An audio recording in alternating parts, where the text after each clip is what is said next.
बच्चों अब हम साइंस के नेक्स्ट एमसीक्यू की तरफ चलते हैं। R1, R2, R3 রোধক তিনিটাৰ সমান্তৰাল সজ্জাত মুঠ রোধ কিমান হ'ব? The total resistance of resistors of R1, R2, R3 in parallel. R1, R2, R3 प्रतिरोधक समांतर में कुल प्रतिरोध क्या होगा? तो बच्चों मैंने पहले एमसीक्यू में तुम लोगों के साथ डिस्कस किया था कि कोई एमसीक्यू इतना क्वेश्चन इतना पेचीदा होगा कि समझना मुश्किल हो जाएगा, और किसी जगह पर ऑप्शन जो होगा 4 ही होगा, तो ऑप्शन इतना पेचीदा होगा, इतना जो है घुमा फिरा के देगा, जो है तुम्हारा सर ही घूम जाएगा। मतलब तुम कंफ्यूज हो जाओगे कि शायद 4 ही ऑप्शन सही हो सकता है। तो हमारा जो यहाँ पर सही ऑप्शन होने वाला है बच्चों, वो होगा option number 2, that is R1, R2, R3 divided by R1, R2 plus R2, R3 plus R3, R1। ये कैसे मुमकिन हुआ, अब इसके एक्सप्लेनेशन में जाएंगे तभी पता चलेगा कि यह आया कहाँ से। बच्चों अब हम एक्सप्लेनेशन में आ चुके हैं। अब एक्सप्लेनेशन को तुम लोगों को गौर से समझना है, उसके बाद जो है तुम लोगों को कोई भी आंसर करना आसान होगा इसके रिलेटेड।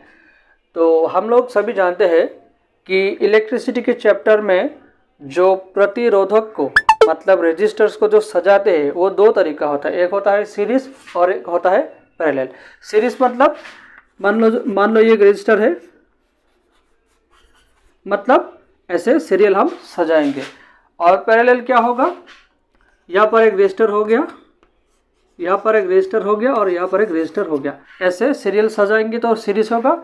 और अगर एक के नीचे एक हम ऐसे सजाएंगे तो इसे कहेंगे पैरेलल, मतलब समांतर।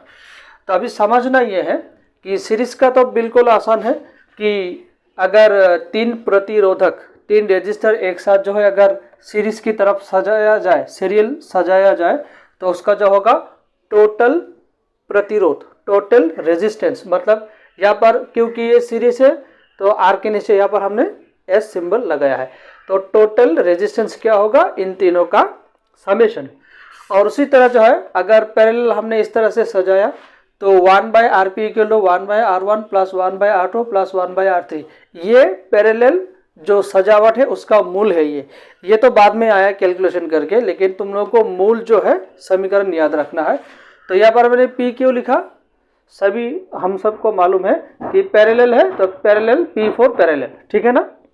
तो अब जो है हम यहाँ पर मैथमेटिक्स आने वाला है। मैथमेटिक्स कैसे आने वाला है, यहाँ पर R1, R2 और R3 का एलसीएम हमने लिया।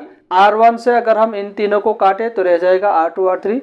R2 से अगर हम इन तीनों को डिवाइड करेंगे तो यहाँ पर रह जाएगा R1, R3, और R3 से अगर हम इन तीनों को डिवाइड करेंगे तो यहाँ पर रह जाएगा R1, R2। मैथमेटिक्स में बच्चों तुम लोग को मिला था कि समेशन के मामले में, प्लस के मामले में हम किसी भी चीज़ को जो है उलट पलट कर सकते हैं, मतलब ये आगे लिख सकते हैं, ये पीछे लिख सकते हैं, इसको बाद में लिख सकते हैं। तो इसको जो हमने अरेंज किया कैसे, R1, R2 को पहले लिखा, R2, R3 को पहले लिखा और R3, R1 को बाद में लिखा। कैसे, ये देखो 1 2 2 3 3 1, ठीक है ना। सजा तुम जो है अपने आप से सजा सकते हो किसी भी चीज़ को, ये अपने ऊपर डिपेंड करता है। लेकिन अगर डायरेक्टली ये भी लिखेंगे तो कोई भी दिक्कत नहीं होगा, आंसर सही होगा।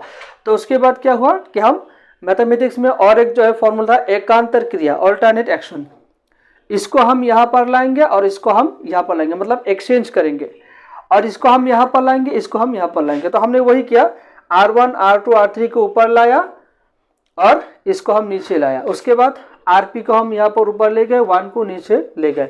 हम सभी जानते हैं किसी भी नंबर या लेटर के नीचे छुपके से 1 रहता ही है, तो इसका होना ना होना एक ही बात है। तो हम डायरेक्टली लिख सकते हैं Rp equal to R1, R2, R3 divided by R1, R2 plus R2, R3 plus R3, R1। आई बच्चों बात समझ में। इसके रेफरेंस में बच्चों तुम लोगों को और एक चीज़ याद रखना है कि मान लो एग्जाम में डायरेक्टली तुम लोगों को R1, R2 और R3 मेंशन करके नहीं दिया गया, बल्कि डायरेक्टली उसका जो वैल्यू, उसका मान दे दिया गया। सपोज इसका 1 हुआ, R2 का वैल्यू 2 हुआ और R3 का वैल्यू 3 हुआ। मैंने ये उमूमन एक मान लिया है, एग्जाम में कुछ भी दे सकता है। तो 1 2 3 को जो है यहाँ पर हम वैल्यू को पुट करेंगे, बाकी क्या है मल्टीप्लाई करेंगे, प्लस करेंगे, डिवाइड करेंगे, जो निकलेगा वो तुम लोग टिक दे देना।